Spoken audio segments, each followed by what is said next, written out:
Ako po ay may warning na kay YouTube na hindi ko alam any moment ay syempre gusto ko lamang pong balitaan kayo na maayos yung naging humanitarian sa Burgos, Ilocos Norte, kung saan tayo po ay nakapaghatid ng tulong sa libo-libong mga Ilocano. Norman Mangusing, tuloy ang humanitarian. Ito ay ayon sa pinakabago niyang live na binura niya rin kaagad sa di malamang dahilan. Sabi ko nga po, yung meron lamang isang tao na patuloy na naniniwala sa akin ay sapat na pong dahilan para ipagpatuloy ko po yung aking mga ginagawa. Yan po mismo yan sa Burgos, Ilocos Norte sa pangunguna ni Mayor Crescente Garcia. Medyo magandang kwento po yung pangyayari doon kung bakit nangyari po.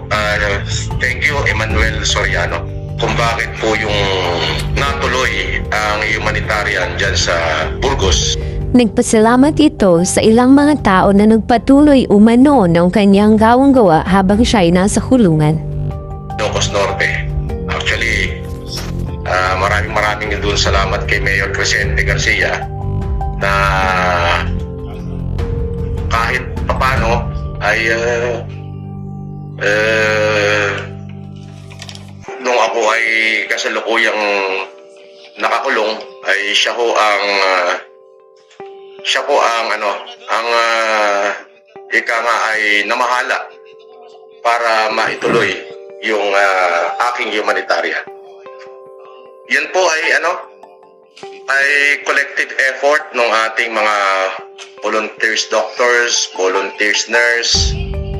Kanyang iginiit na ang halaga ng ginastos para sa humanitarian ay hindi niya hiningi sa ibang mga tao, bagkus ito raw ay kanyang ipon. Opo. Pero yung pong ginastos po doon, yun po ay hindi ko po yun ipinanghingi. Hindi ko po yun ipinanghingi kahit kanino. Yun po ay naipon ko.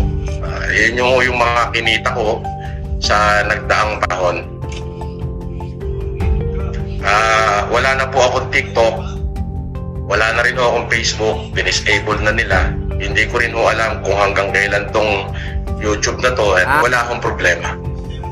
Kung ano man ho yung mga ibinabato nila sa akin, ay atin po yung haharapin na may karangalan at may dignidad. Kitang-kita ang pagkadismaya nito sa pagkawala ng kanyang TikTok at Facebook account at hindi niya rin malaman kung pati ang YouTube niya ay mawala rin sa hinaharap.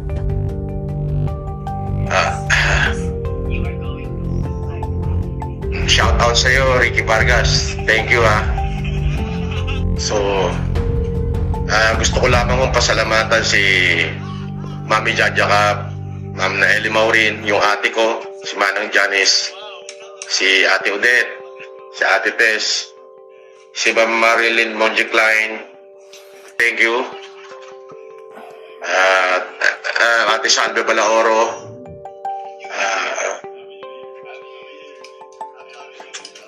Batak na naman, no? Putang na tamang yosi na naman, putang na, oh.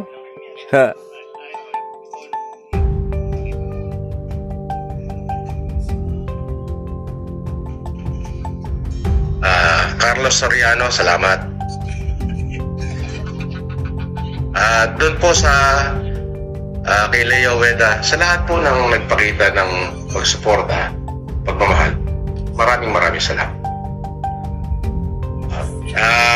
Kaya po ako nag-live. Gusto ko lamang po samantalahin na ako po ay may warning na kay YouTube na hindi ko alam any moment ay ang ginawa nila sa aking Facebook at sa aking TikTok. Gusto ko lang akong samantalahin yung papasalamatan ko kayong lahat ng mga tao na nandyan, nagmalasakit at nagmahal sa akin.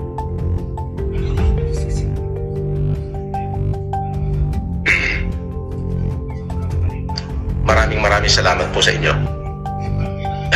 Kung ano man pa ho yung mga darating pa na pagsubok sa akin, yan po ay ating haharapin. Hindi po natin pagtataguan o pagtatakasan ng anumang yan. Salamat, April Joy. Salamat.